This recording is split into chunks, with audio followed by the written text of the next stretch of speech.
Muy buenas tardes a todos y a todos. Quiero agradecer a la Facultad de Derecho de la Universidad de Colima esta cordial invitación que me hacen para disertar sobre distintos retos que hay alrededor del derecho tributario, precisamente en este contexto de la emergencia sanitaria, de la pandemia. Quiero agradecer especialmente al doctor Enoc Francisco Morán Torres, director de la Facultad de Derecho, la cordial invitación que me ha hecho, así como a mi querido amigo Antonio Jiménez Díaz por haber hecho este acercamiento para el capítulo occidente del Ilustre y Nacional Colegio de Abogados de México. Es muy importante estar en la reflexión, en el comentario, en la disertación jurídica. Y qué mejor en este marco del 80 aniversario de la universidad y de los estudios de derecho, que pues estamos reflexionando al respecto. Y además el día de hoy, que es una fecha importante. Hoy hace 9 años que se publicó en el Diario Oficial de la Federación el decreto que establecía reformas constitucionales en materia de derechos humanos. Uno de los retos a los que me voy a referir más adelante, sin duda, es precisamente a los derechos humanos. Quiero insistir el agradecimiento a nombre del capítulo occidente del Ilustre y Nacional Colegio de Abogados de México, que nos obsequia en esta invitación. El Ilustre y Nacional Colegio de Abogados de México es el colegio de abogados más antiguo de América, del continente americano. Fue fundado precisamente en un mes de junio, pero del año de 1760. Estamos precisamente por cumplir nuestros primeros 260 años de vida. Me parece muy importante estar en este diálogo. El capítulo occidente que me honro en presidir tiene su sede en la ciudad de Guadalajara, Jalisco, pero su ámbito de operación, de influencia en los estados de Jalisco, de Colima, de Michoacán, de Nayarit, de Aguascalientes y de Guanajuato. Por lo tanto, estar en este diálogo digital, que es a lo que nos ha empujado precisamente la emergencia sanitaria, es importante para nosotros, precisamente en un estado en donde opera el capítulo occidente del Ilustre y Nacional Colegio de Abogados de México. A ver, me voy a referir a qué retos está planteando la emergencia sanitaria en el derecho tributario, y para poder construir el argumento que les quiero presentar en esta tarde-noche, me referiré a 4 puntos específicos. A los retos relacionados con la certeza jurídica, a los retos relacionados con la política fiscal, a aquellos retos que tienen que ver con la administración de justicia, y finalmente un grupo de retos, como decía hace un rato, que tienen que ver precisamente con los derechos humanos. Y vamos por partes. A ver, sabemos que hay una pandemia generada por el COVID-19, la Organización Mundial de la Salud así la declaró. Ha habido en esta universidad un ciclo de conferencias que se refieren precisamente a la pandemia. No me voy a detener mucho al respecto, pero sí decir que en México vale mucho la pena reflexionar sobre la recepción que se ha tenido con relación a esta pandemia. El gobierno mexicano decidió comenzar a establecer una serie de medidas y normatividades distintas a la del marco jurídico que establece la Constitución. Y ahí viene el primer reto o el primer grupo de retos para el derecho tributario que tienen que ver con la certeza jurídica. Esto es, el artículo 73 de la Constitución, en su fracción 16, establece la facultad para el Consejo de Salubridad General de establecer medidas cuando exista una pandemia, cuando existan temas relacionados con una emergencia sanitaria, pero la forma en que se han venido aplicando en México no han sido exactamente los correctos, los adecuados. El Consejo de Salubridad General delegó en el secretario de Salud dictar medidas.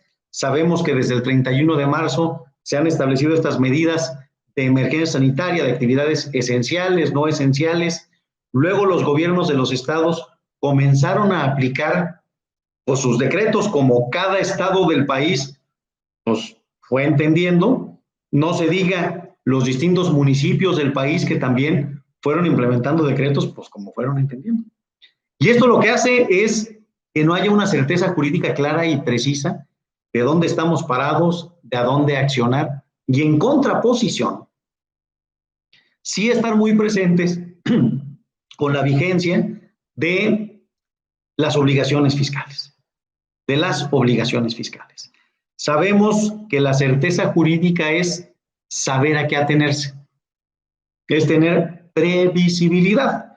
Y justo, sin anticiparme al cuarto grupo de problemas a los que me voy a referir, que tienen que ver con los derechos humanos, sin anticiparme a ello, pues sí habrá que decir que incluso la Corte Interamericana de Derechos Humanos, en el caso López Mendoza contra Venezuela, estableció esta doctrina del test de previsibilidad, que es precisamente saber a qué atenerse en los procedimientos.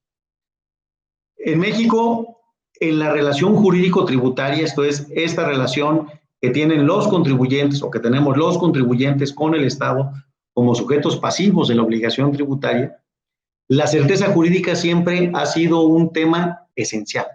Los tribunales están llenos de discusiones alrededor de la certeza jurídica y precisamente es lo que en la emergencia sanitaria se ha venido tratando de construir. Y esto me vincula con el segundo grupo de problemáticas que existen en México y que tienen que ver con la política fiscal. ¿A qué me refiero? Finalmente, el derecho tributario lo que regula es precisamente esta actividad del Estado que consiste en obtener de los particulares a través de su facultad económica coactiva, a través de su poder de imperio, pues el cobro de contribuciones, la aportación para el gasto público.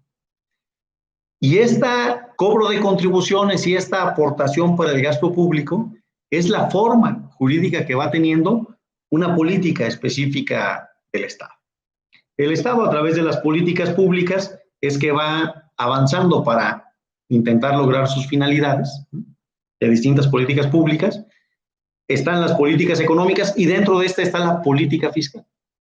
Y la política fiscal precisamente tiene que ver pues, con este grupo de ingresos que va obteniendo el Estado para aproximar dinero para sus gastos públicos y tiene por objetivo lograr el crecimiento económico. En México, no por la pandemia, sino ya acarreado una inercia, digamos, de sexenios, la política fiscal se ha construido con la visión de recaudar, más que con la visión de obtener crecimiento económico. Cuando una política económica, una política fiscal se diseña con el propósito del crecimiento económico, tendrá como una consecuencia lógica la recaudación. Una consecuencia lógica la recaudación, pero cuando se pone como énfasis la recaudación, no necesariamente se logra crecimiento económico. Entonces, la política fiscal, como uno de los instrumentos que tiene el Estado para ir conduciendo a la sociedad, ir conduciendo la actividad económica, ir viendo hacia dónde los particulares se van animando, avanzando, ante situaciones extraordinarias, pues establecen medidas de política fiscal llamadas estímulos fiscales, precisamente para ayudar a la actividad económica. Desde el mes de marzo, la Organización para la Cooperación y el Desarrollo Económico, en sesión del Comité de Asuntos Fiscales y de las administraciones tributarias, pues estableció un grupo de medidas de 9 recomendaciones, para ser precisos, 9 recomendaciones de política fiscal, precisamente para atender esta cuestión de la pandemia. Y estas recomendaciones de política fiscal tenían que ver con estímulos fiscales, con detención de procedimientos de fiscalización por parte de las autoridades, con apoyos, con subsidios, con estímulos, incluso apoyos para rentas o subsidios de las cuotas obrero-patronales que se pagan como aportaciones de seguridad social a las instituciones de seguridad social. En fin, 9 recomendaciones que hizo la OCDE para que los estados pudieran apoyar a sus economías a poder estar sosteniendo este tema de la pandemia. ¿Esto por qué? Pues porque sin duda los contribuyentes y las empresas están siendo muy retados, pues en su flujo de efectivo, en su liquidez, en su sostenimiento, en su avance. Incluso, pues estas medidas que dictó el secretario de Salud, pues lo que implican es parar operaciones, ¿no? Como ha sucedido. Ahorita ya estamos en una fase como de ir reactivando paulatinamente la economía, Pero, por ejemplo, en Jalisco estamos prontos a cumplir 3 meses de inactividad. En México en general se llevan 2 meses y fracción. Hay muchas empresas que no han logrado sobrevivir, hay otras que con muchos problemas, etcétera. Entonces, ante ello, pues lo que se hace es establecer políticas fiscales, de apoyos, de estímulos, de ayudas. Incluso el artículo 39 del Código Fiscal de la Federación establece la facultad para el presidente de la República de dar precisamente estos apoyos, estas medidas, estos estímulos que pues, no se han dado en México. No se han dado en México. Y voy a citar textual el artículo 39 del Código Fiscal de la Federación, que dice: el Ejecutivo Federal, mediante resoluciones de carácter general, podrá, primero, condonar o eximir total o parcialmente el pago de contribuciones y sus accesorios, autorizar su pago a plazo, diferido o en parcialidades, cuando se haya efectuado o trate de impedir que se afecte la situación de algún lugar o región del país, una rama de la actividad, la producción o venta de productos o la realización de una actividad, así como en casos de catástrofes sufridas por fenómenos meteorológicos, plagas o epidemias, que es la situación en la que nos encontramos en este momento. Segundo, dictar las medidas relacionadas con la administración, control, forma de pago y procedimientos señalados en las leyes fiscales sin variar las disposiciones relacionadas con el sujeto, objeto, la base, la cuota, la tasa o la tarifa de los gravámenes, las infracciones o las sanciones a las mismas. Tercero, conceder subsidios o estímulos fiscales. ¿Qué ha hecho México? Nada. Está en la página de la Organización para la Cooperación y el Desarrollo Económico los reportes de los estímulos fiscales que han venido estableciendo los distintos países miembros de la OCDE, los distintos apoyos que han venido estableciendo para sus particulares, para sus gobernados, y en México estamos en cero, sin apoyos, sin estímulos fiscales. Lo que sí han hecho algunos estados de la República es establecer un paquete de medidas, de apoyos, de alivios, de estímulos fiscales relacionados con sus impuestos estatales e incluso estableciendo algunos paquetes de créditos, de financiamientos a través de sus instituciones. Pero esos créditos y financiamientos pues son por montos no muy altos. Y a final de cuentas los apoyos también fiscales resultan de montos no muy altos por un asunto muy sencillo. La pirámide fiscal en México está invertida, es una pirámide invertida. Esta alegoría que establece el artículo 115 de la Constitución, en donde el municipio es la base de la organización política y administrativa del Estado, en materia tributaria está al revés. ¿Por qué? Por un sistema nacional de coordinación fiscal, donde el Sistema Nacional de Coordinación Fiscal, que entró en vigor desde el año de 1980, que fue diseñado en 78, en 79 se firmaron convenios, en 80 entró en vigor, lo que hizo fue que los estados cedieron su potestad tributaria a la federación. La federación recauda y distribuye a través de dos fórmulas, una fórmula redistributiva, una fórmula resarcitoria a los estados, y de esta manera es que la mayor cantidad de cargas tributarias, de impuestos, de contribuciones que pagamos los particulares son de carácter federal. Los estados, por lo tanto, los impuestos que cobran pues son menores, son mínimos. En los impuestos mayores es donde no hay ningún estímulo y en los menores es donde los estados han tratado de establecer alguna serie de facilidades.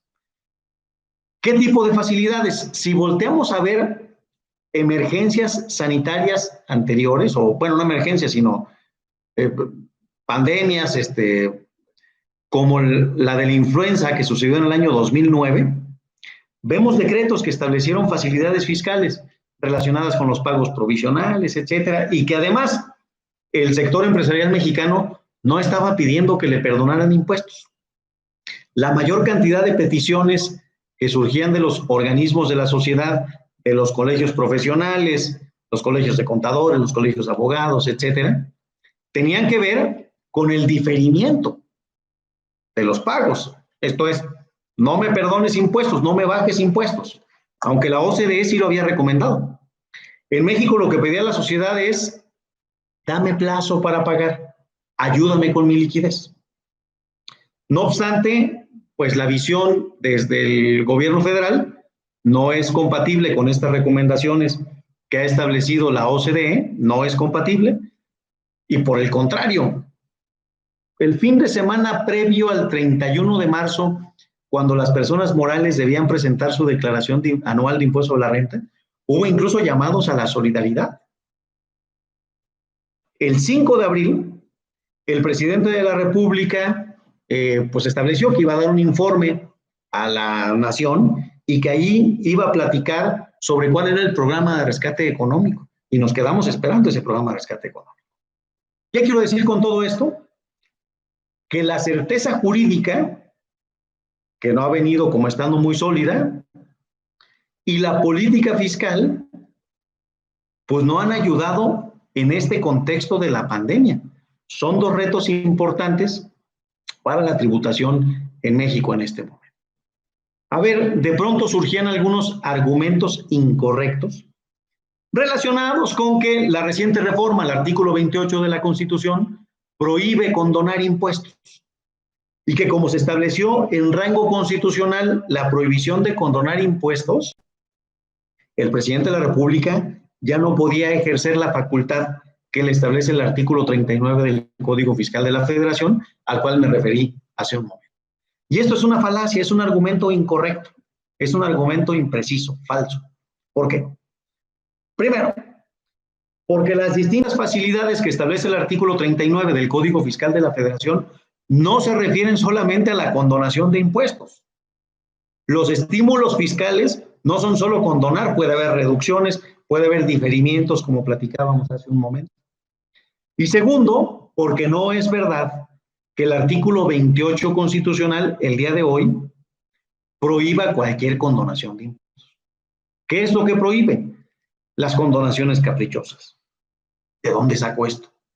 Si el artículo 28 dice hoy que están prohibidas las condonaciones y las exenciones de impuestos, pues de ahí, porque este artículo establece que las condonaciones y exenciones de impuestos están prohibidas en los términos que establezcan las leyes. Primer asunto. Segundo asunto. Si fuera verdad que a rajatabla estuviera la prohibición, no podría haber exenciones de impuestos en México. Basta revisar la ley de impuesto a la renta, por ejemplo, el artículo 93 de la ley de impuesto a la renta, que establece un catálogo de ingresos para las personas físicas que están exentos. Esa exención sería prohibida por la Constitución. Pensemos en la ley del IVA, donde también en sus distintos capítulos hay artículos que establecen las exenciones de impuestos. Es claro, por lo tanto, que es posible en este país que haya exenciones de impuestos y que haya condonaciones. ¿Qué es lo que no se puede? ¿O qué es lo que no se debe? Exenciones y condonaciones caprichosas, arbitrarias. Yo le condono impuestos a mi compadre o a esta empresota porque me caen bien. Lo que no se puede es caprichoso. Bien. No obstante que ahí están las facultades, no obstante que ahí están las recomendaciones de organismos internacionales como la Organización para la Cooperación y el Desarrollo Económico, en México los contribuyentes no han encontrado alivio a sus cargas fiscales. Entonces, por un lado, hay disposiciones de carácter administrativo o de derecho administrativo, digamos, que obligan a pausar las operaciones, pero por otro, no va acompañado de un paquete de alivios, de estímulos, de ayudas que permitan ayudar a la liquidez. Si vemos distintos países del continente europeo o de América Latina o Estados Unidos, sí han establecido, como decía, estos estímulos que en México estamos extrañando. Ahí está un segundo reto. Tercer reto, el relacionado con la administración de justicia. Este ha sido un súper reto para el derecho tributario en México. A ver, el derecho tributario se rige, pues sin duda, por muchos principios, que al ser una disciplina jurídica de contenido económico, hay muchos principios pues, de carácter económico, Comunidad, certidumbre, progresividad, no confiscatoriedad, en fin, etc. Pero hay un principio de justicia, de generalidad y de igualdad en el tributo, en donde, pues sin duda, las cargas tributarias pues deben ser asequibles en la relación jurídico-tributaria, que es esta relación que platicaba hace un rato, jurídica, en virtud del cual un sujeto llamado acreedor, que es el Estado, exige a un sujeto pasivo llamado deudor, que es el contribuyente, pues el pago de tributos. En esta relación jurídico-tributaria hay un montón de tensiones. ¿Por qué? Pues porque sin duda la cobija tiene un tamaño, los contribuyentes la jalan para un lado y las autoridades la jalan para otro lado, siendo la misma cobija. Pero también hay que decir que todos estamos jugando el mismo juego y chutando a la misma portería. O sea, todos trabajamos por México. Y el Estado de Derecho, la certeza jurídica y la justicia nos interesa a todos. En la medida en que el pago de impuestos sea acorde con la legalidad y acorde con los principios rectores de la tributación, tanto autoridades como contribuyentes, pues estaremos felices, ¿no? Sin embargo, cuando hay muchas tensiones, pues ahí están los tribunales para poder remediar y para poder arreglar este tipo de tensiones y de controversias. ¿Cuál ha sido el reto en México? Que desde el 18 de marzo están cerradas las puertas de los tribunales.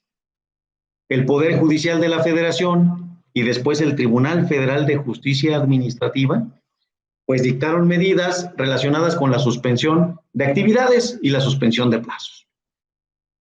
Iban a abrir el 20 de abril, luego esto se pospuso para el 6 de mayo, luego aquello se pospuso para el 30 de mayo, luego aquello se pospuso para el 15 de junio y luego aquello se acaba de volver a posponer para el 1 de julio. A donde estamos el día de hoy, el 1 de julio es que podrán reabrir los tribunales. Mientras esto sucede, pues se dejaron algunas guardias para asuntos urgentes, pero, por ejemplo, en materia de amparo, ha sido difícil que se admitan amparos relacionados con controversias tributarias. Incluso cuando se trata de actos de ejecución y actos que involucran embargos de cuentas bancarias, muchos juzgados de distrito tomaron el criterio de que no era un asunto urgente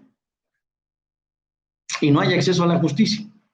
No se diga en el Tribunal Federal de Justicia Administrativa, donde muchas contiendas pues quedaron paradas. Y este reto de acceso a la justicia no es un reto menor. ¿Por qué no es un reto menor? Porque mientras los tribunales sí detuvieron sus actividades, las autoridades fiscales no detuvieron sus actividades. Por ejemplo, el Servicio de Administración Tributaria, que es la autoridad fiscal que administra y que cobra los impuestos en México, los impuestos federales me refiero, no detuvo sus actividades, siguió adelante. Y siguió adelante con actos de fiscalización, con actos de ejecución, usando mecanismos electrónicos. Después se dictó pues alguna resolución o modificaciones a la resolución miscelánea fiscal, donde se establecieron suspensiones de plazos por algunas 3 semanas por parte del Servicio de Administración Tributaria, pero esta suspensión solamente operó para los procedimientos que se llevan a cabo de manera presencial. Todo aquello que se lleva de manera digital no estuvo suspendido. El día de hoy, la relación de los contribuyentes con la autoridad fiscal está muy digitalizada. Las declaraciones de impuestos, los pagos de impuestos, muchas comunicaciones, muchos procedimientos se hacen a través de mecanismos digitales, a través del buzón tributario. Y todos estos procedimientos nunca se suspendieron. Incluso, aprovechando una reforma que sufrió el artículo 134, fracción primera del Código Fiscal de la Federación, que estableció la prioridad de notificar a través del buzón tributario y después de manera personal, la autoridad fiscal ha comenzado a practicar revisiones de gabinete a través del buzón tributario. ¿Qué quiere decir esto? Típicamente, desde el año 2014, la autoridad fiscal tiene la facultad de practicar revisiones electrónicas a través del buzón tributario. Pero estas revisiones son cortas, son de plazos estrechos, de plazos pequeños. Ahora con la reforma, la autoridad fiscal ha tomado el criterio que también puede llevar a cabo las revisiones de gabinete a través de buzón tributario. Típicamente, una revisión de gabinete, de acuerdo con el artículo 48 del Código Fiscal de la Federación, debía notificarse personalmente en el domicilio del contribuyente. Comparecer un notificador, dejar un citatorio previo, levantar un acta de notificación, entregar el oficio de estudio de información y documentación para que en 15 días hábiles el contribuyente compareciera a las oficinas de la autoridad fiscal a entregar la información que la autoridad solicite, luego solicitar más y así llevar un procedimiento de 12 meses. Hombre, pues ahora, con esta reforma al artículo 134, fracción primera de Código Fiscal, la autoridad fiscal dice, a ver, si el artículo 48, fracción primera de Código Fiscal, me dice que la notificación de la revisión de gabinete se va a llevar a cabo conforme lo dice el artículo 134, y el 134 en su fracción primera me dice que las notificaciones se llevan a cabo a través del buzón tributario, luego entonces, una revisión de gabinete la puedo notificar a través del buzón tributario. ¿Y qué me gano yo, autoridad? Una facultad de 12 meses. Una revisión electrónica puede durar 40 días. Una revisión de gabinete, 12 meses. Hombre, la autoridad fiscal lo que ha estado haciendo durante la pandemia son revisiones de gabinete. ¿Qué más ha estado haciendo? Actos de ejecución. Requerir el pago de contribuciones, de créditos fiscales y embargar a los contribuyentes a través del buzón tributario. A través del buzón tributario. Y los tribunales cerrados. Típicamente, estos actos, cuando se consideran arbitrarios por parte del particular, pues tiene un tribunal federal de justicia administrativa o un poder judicial de la federación al cual acudir para que a través del control jurisdiccional de los actos de la administración se restaure la legalidad o se restauren los derechos del contribuyente. Pero ahora con la puerta cerrada, lo único que le queda es la Procuraduría de la Defensa del Contribuyente, organismo del Estado mexicano que, dicho sea de paso, ha actuado muy bien en defender a los contribuyentes y lo que hizo fue encontrar un equilibrio entre proteger la salud de las personas y proteger los derechos de los contribuyentes, y ese equilibrio fue dejar expeditos los mecanismos digitales para presentar quejas y llevar a cabo procedimientos ante Prodecon. Prodecon, sin duda, es un aliado de los contribuyentes que ha aportado mucho, y voy a aprovechar aquí para hacer un paréntesis. La semana pasada, y esto lo voy a vincular tanto con los retos de la certeza jurídica como con los retos de los derechos humanos, la semana pasada resultaron 2 atentados graves contra la Prodecon. La primera de ellas, o el primer atentado, es el siguiente. Lleva poco más de un año acéfala la Prodecon. El titular de la Prodecon es un procurador de la defensa del contribuyente. Desde que concluyó el periodo para el cual fue designado, su segundo periodo de la procuradora, estuvo acéfalo, y ahora el presidente de la República envió a la Comisión Permanente del Congreso de la Unión la terna para designar procurador de la defensa del contribuyente. Y designó a 3 personas que, analizando el artículo 7 de la ley orgánica de la Prodecon, no reúnen el perfil. No tienen experiencia fiscal acreditada, y alguno de ellos incluso es titular de un organismo descentralizado, que es el instituto, bueno, lo he llamado Instituto para Devolver al Pueblo lo Robado, que antes era el Sistema de Administración y Enajenación de Bienes. Hombre, no puede un organismo tan importante tener a la cabeza a alguien que no tenga el perfil. Cuando además, dentro de la propia Prodecon, que lleva operando desde el año 2011 hacia acá, va a cumplir, en 1 de septiembre, va a cumplir 9 años operando. Dentro de la propia Prodecon hay personas por demás capacitadas.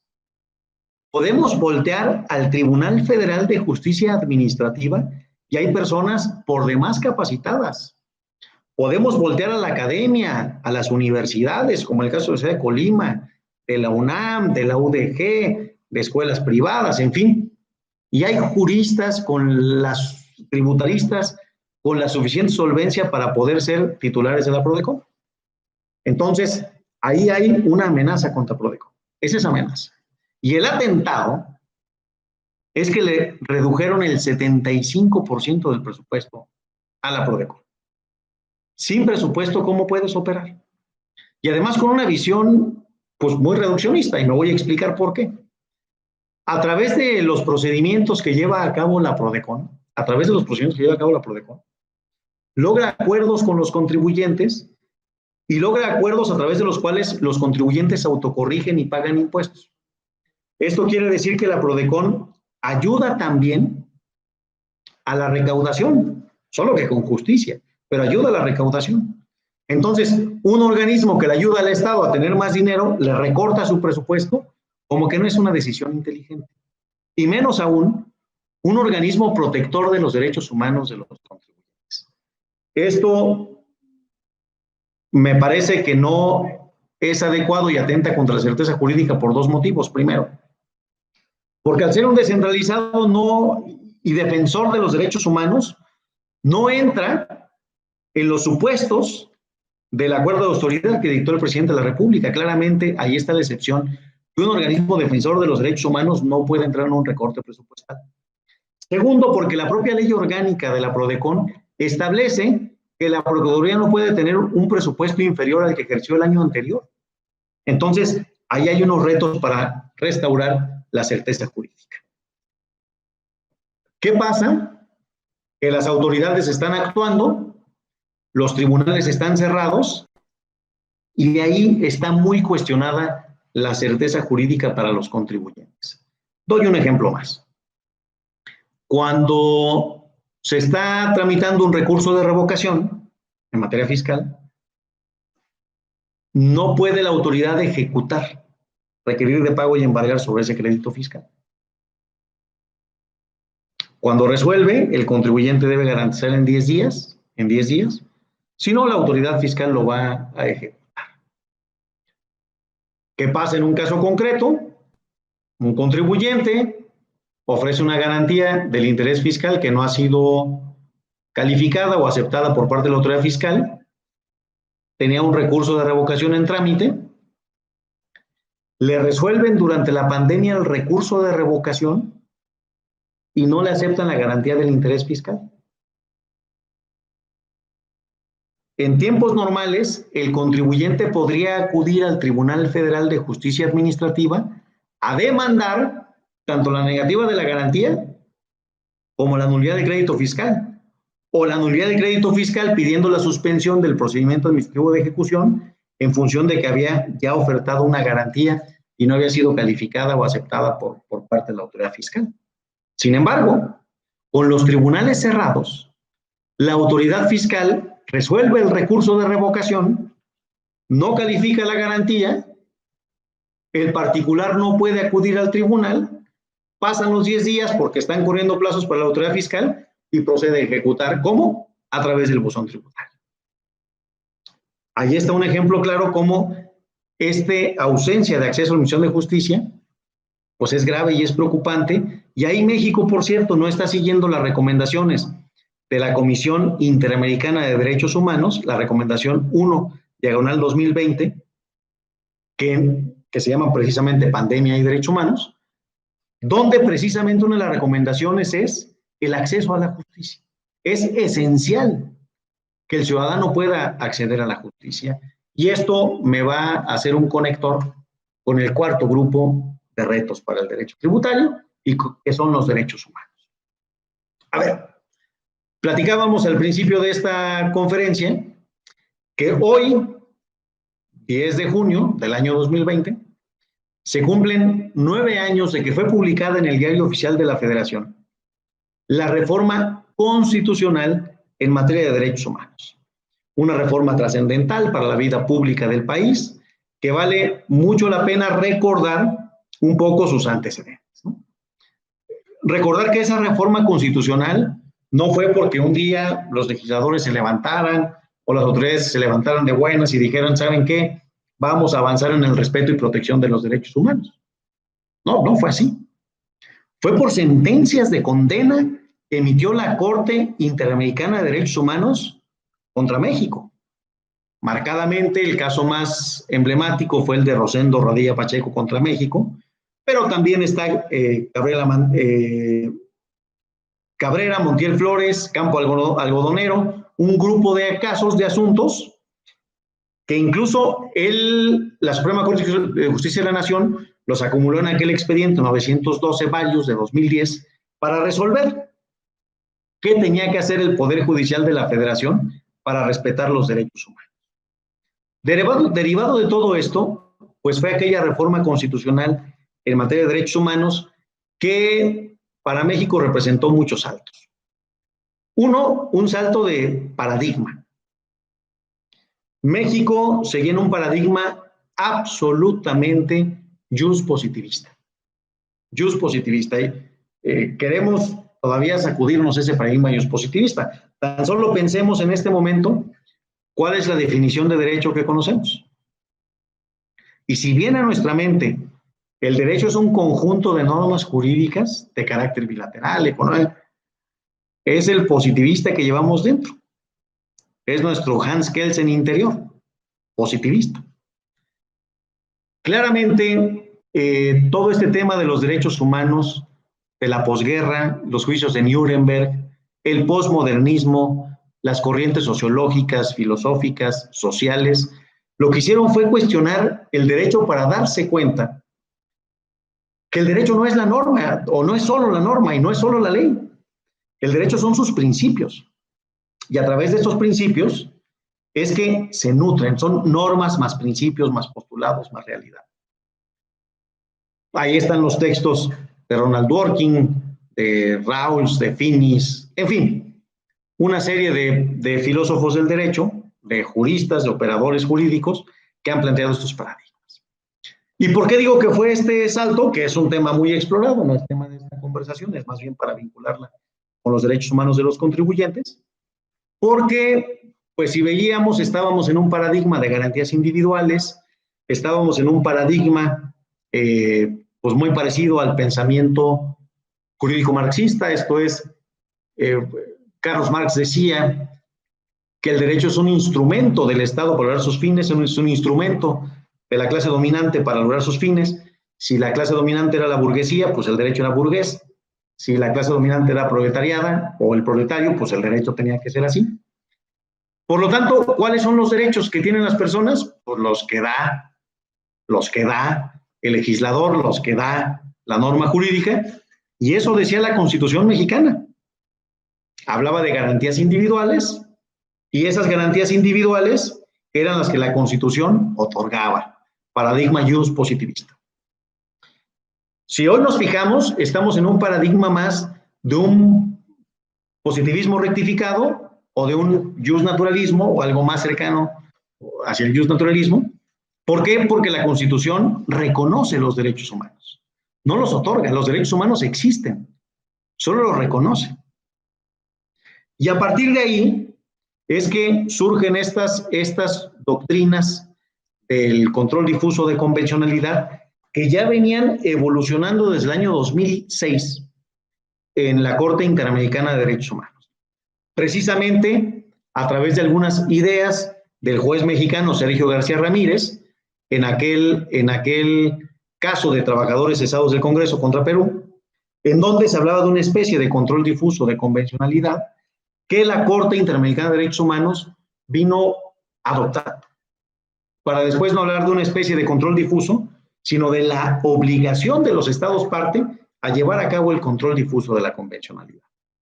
¿Qué es esto? La Convención Americana de Derechos Humanos establece un catálogo de derechos humanos, los estados miembros de la convención se comprometen a respetarla y por lo tanto no pueden pretextar que su derecho interno es contrario a la convención para no respetar. Si el derecho interno tiene conflicto con la Convención Americana sobre Derechos Humanos, debe prevalecer la Convención porque ese fue precisamente las obligaciones que adoptó el Estado parte. Y de ahí surgió este parámetro o perímetro de regularidad constitucional, que es el famoso bloque de constitucionalidad, donde cuando hablamos de derechos humanos, ese bloque de constitucionalidad o ese perímetro de regularidad constitucional lo conformará la Constitución más los tratados internacionales en materia de derechos humanos. Incluso el artículo 29 de la Convención, al establecer los criterios de interpretación de la Convención, establece que los derechos humanos serán aquellos establecidos en la Convención y en otros instrumentos internacionales de naturaleza similar. Esto quiere decir, justnaturalismo, que tampoco los derechos humanos son solamente los que dice la Convención Americana, sino los que se vayan desprendiendo de distintos lugares. Por ejemplo, el derecho a la, un poco para irnos aproximando al derecho tributario, el derecho a la buena administración. ¿Dónde dice que los seres humanos tenemos un derecho a la buena administración? Vemos la Convención Americana sobre Derechos Humanos, no dice nada. El Convenio Europeo sobre Derechos Humanos sí lo dice. Y de pronto aterriza en el sistema mexicano. Si hoy vemos la Constitución de la Ciudad de México, ahí habla del derecho a la buena administración. Surge, por lo tanto, para el derecho tributario, al ser transversales los derechos humanos y afectar a todas las disciplinas jurídicas, esto es, antes el tema de los derechos humanos estaba como reservado para la reflexión de los filósofos del derecho o de los jus internacionalistas, esto es, de los expertos en derecho constitucional o en derecho internacional, y hoy todos tenemos que discutir sobre derechos humanos. Afecta al derecho tributario de manera transversal. Resuelve muchas tensiones que existen en el derecho tributario. Vamos a dar unos ejemplos. Tenemos el deber de contribuir, por un lado, es nuestro deber. Si vemos el artículo 31 de la Constitución, en su fracción cuarta nos establece la obligación de contribuir para los gastos públicos, pero por otro lado tenemos el derecho a la propiedad. Y contribuir sin duda, pues riñe con el derecho a la propiedad, porque un cacho de mi propiedad se la tengo que dar al Estado, un cacho de lo ganado, algo de lo que yo ya había logrado. Hay una tensión. Y por lo tanto, con ponderación, con estos test de proporcionalidad, vamos a resolver esas tensiones. Por ejemplo, el deber de cooperar con la administración tributaria y mi derecho a la inviolabilidad del domicilio. Ahí hay otra tensión. Por ejemplo, mi deber de cooperar y de dar información a la autoridad tributaria y mi derecho de protección de datos personales. Y así podemos ir reflexionando en torno a una serie de derechos humanos que están presentes en la relación jurídico-tributaria. Hemos evolucionado de pensar solamente en los clásicos principios materiales de justicia tributaria que se desprenden de la fracción cuarta del artículo 31 de la Constitución, proporcionalidad tributaria, equidad tributaria, legalidad, que no son más que los principios de capacidad económica, de igualdad tributaria y de reserva de ley, pero pues ahora con todas estas reflexiones de derechos humanos. Bien, hombre, sucedió la reforma constitucional en materia de derechos humanos. El artículo 1 de la Constitución establece que todas las autoridades deben respetar, observar, promover los derechos humanos, y ahí están las autoridades fiscales. Perfecto. La Corte establece que es obligación de la Suprema Corte de Justicia y de todos los tribunales mexicanos llevar a cabo el control difuso de convencionalidad. Primero, establecieron la selección de normas, este parámetro de regularidad constitucional, donde estarán los tratados internacionales en materia de derechos humanos, donde estará la jurisprudencia de la Corte Interamericana de Derechos Humanos, esto es las sentencias que ha emitido, y estarán pues las normas constitucionales. Y seleccionando esto, tendremos que llevar a cabo el control difuso en 3 pasos. Primero, el control difuso en sentido amplio, en donde debemos, por ejemplo, en el caso del derecho tributario, analizar o interpretar una norma de derecho tributario a la luz de los derechos humanos. Y si es congruente, si es respetuosa, bien, ahí está una interpretación. Pero luego hay una interpretación conforme en sentido estricto. ¿Por qué? Porque esta norma de derecho tributario, esta norma fiscal, puede admitir distintas interpretaciones jurídicamente válidas. En este caso tenemos que escoger aquella que sea respetuosa de los derechos humanos. Hombre, pero ¿qué pasa cuando ninguna interpretación de la norma fiscal puede encontrarse que respeta los derechos humanos? Se tiene que inaplicar. Muy importante. El control difuso no quiere decir que los jueces tienen la facultad de expulsar del sistema jurídico una norma jurídica. Eso es una facultad exclusiva de un órgano de control constitucional. En el caso mexicano es a través del juicio de amparo en los órganos del Poder Judicial de la Federación. Sin embargo, el control difuso implica inaplicar en ese caso concreto. Otra vez, abandonamos el juspositivismo. ¿Por qué en ese caso concreto? Porque no hay una única respuesta correcta. Porque las normas jurídicas no son matemáticas. Ese era el paradigma juspositivista. Silogismo formal. Si A más B, luego C. En todos los casos, si A más B, entonces C. Ese silogismo formal no es el que se debe seguir en este paradigma de los derechos humanos, sino más bien hay que ver las circunstancias del caso concreto. Y la interpretación normativa y la aplicación de esa norma será distinta dependiendo del caso. Por ello, solo en ese caso es que procede inaplicar. Bien, el Tribunal Federal de Justicia Administrativa, desde aquel año de 2011, también estableció criterios diciendo, estamos obligados a llevar a cabo el control difuso. No, hombre, pues aquello era la fiesta. Vamos a avanzar y a construir sobre los derechos humanos de los contribuyentes. Pues creo que nos vimos muy ingenuos los abogados fiscalistas. ¿Por qué? Porque tuvimos algunos avances y luego retrocesos y luego silencios en materia de control difuso de convencionalidad en materia de derechos humanos. Muchas controversias en materia fiscal, donde se ha alegado control difuso de convencionalidad, no se ha aplicado, en la minoría se ha aplicado, en la mayoría no. No se diga en las reformas fiscales, que han venido existiendo en México. Por ejemplo, la reforma fiscal para 2014 fue la primera reforma fiscal que se judicializó después de la reforma constitucional en materia de derechos humanos y no se lograron sentencias que privilegiaran los derechos humanos. Más bien, la mayoría de las sentencias que emitieron las salas de la Corte en distintas controversias, por ejemplo, aquella que declaró constitucional la fracción 30 del artículo 28 que establece los límites a las deducciones de previsión social, fue una sentencia que no privilegió los derechos humanos, sino privilegió la recaudación y lo dijo con todas sus letras. Ponderando la recaudación y los derechos humanos, lo que la Corte decidió fue privilegiar la recaudación. Eso es gravísimo. Entonces, hoy, 10 de junio del año 2020, 9º aniversario de la reforma constitucional en materia de derechos humanos, tenemos unos tremendos retos por construir en favor de los derechos humanos de los contribuyentes. Para finalizar diré, hay quien dice que el control difuso de convencionalidad fue una moda que ya pasó. Hombre, nada más lejano de la realidad.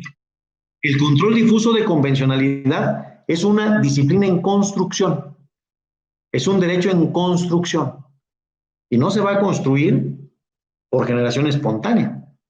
Se va a construir por el actuar de los operadores jurídicos en los tribunales, por las aportaciones de la academia a la discusión científica, a la discusión académica, a la discusión filosófica, por el actuar y el cambio de mentalidad que tengamos la comunidad jurídica y por lo tanto, por el profesionalismo que tengan todos los estudiantes de derecho para ser unos excelentes abogados que puedan llevar a cabo una aplicación y una interpretación principialista del derecho tributario en favor de la justicia y del equilibrio en la recaudación.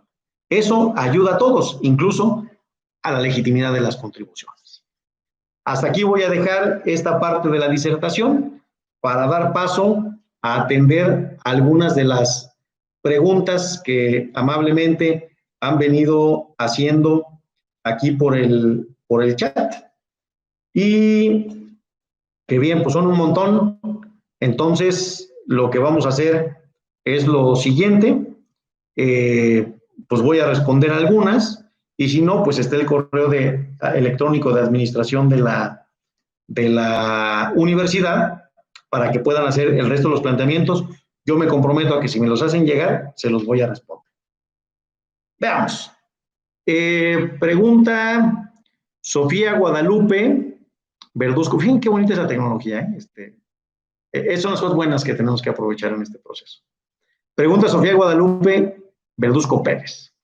¿Qué medidas de prevención tributaria se tuvieron que realizar ante la pandemia del COVID? Bueno, se tuvieron que realizar estímulos fiscales, diferimientos fiscales y reducciones de impuestos, que ya vimos que en México no se hizo nada. Los estados de la República, y eso hay que reconocerlo, sí establecieron distintos estímulos sobre el impuesto sobre nómina. Algunos establecieron descuentos y otros exentaron el impuesto sobre nómina. Pero en impuestos federales nos quedamos cortísimos. Francisco de Jesús Murillo Barbosa, ¿cuáles son los riesgos eminentes que enfrenta el derecho tributario ante la pandemia? A ver, pues ya platicamos que tienen que ver con la certeza jurídica, por una parte, y con la cristalización de los derechos humanos por la otra. Yo creo que se ha cuestionado seriamente todo el tema de la protección de los derechos humanos durante la pandemia. Pensemos incluso en un montón de medidas que ha dictado u omisiones que ha tenido el gobierno que se pudieron haber controlado a través de la función de control judicial que tiene el Poder Judicial de la Federación con litigios estratégicos, pero que los tribunales no los admitieron. Ahí tenemos sin duda enormes retos. Jocelyn Contreras pregunta, ¿el ciudadano puede pedir un apoyo al Estado ya que no recibe ingresos por tiempos de la pandemia? Es justo todo el tema que estamos discutiendo. Esto es, ¿por qué le tendríamos que pedir al Estado apoyo? Pues el Estado es el rector de la economía. Nomás hay que voltear a ver qué dice el artículo 25 constitucional. Y el Estado es el rector del desarrollo nacional. Desde luego que el Estado pues tiene que dar apoyos. A ver, ¿cuál es la función del impuesto en la economía? ¿Cuál es la función del impuesto en la economía? Muchas, pero entre ellas tiene una función de redistribuir la riqueza. Uno de los principios que pueden justificar la tributación es el principio de solidaridad social. ¿En qué consiste? Quien más riqueza tiene mayor capacidad de pagar impuestos, los paga y el Estado los convierte en servicios públicos, en apoyos para las personas que menos capacidad económica tienen. Y esto lo que hace es redistribuir la riqueza. Pues precisamente ese pago de impuestos y esa redistribución tendría que operar en momentos como este. Sin embargo, no se ha llevado a cabo. Sí hubo una serie de juicios de amparo relacionados con la omisión del presidente de la República de ejercer la facultad que le da el artículo 39 de la Constitución. Se concedió la suspensión, la Procuraduría Fiscal impugnó la suspensión y se revocó. Aquí pues no quiero dejar de reconocer la valentía del juez de distrito que otorgó la suspensión, aunque pues por la técnica con la que fue otorgada, pues terminó siendo revocada. Y hasta ahí tenemos. ¿Cómo más podríamos los ciudadanos exigir apoyos al gobierno? Directamente, ya sabemos que su respuesta es no. A través del control judicial tenemos la puerta cerrada y ahí hay un reto para el derecho tributario. Frida Espinosa Preciado pregunta, ¿considera que el hecho de dar beneficios de plazo de impuestos afecte gravemente o se obtener un rescate rápido? A ver. Hay muchas empresas, pensemos restaurantes, pensemos pues los negocios que están alrededor de nuestra vida cotidiana.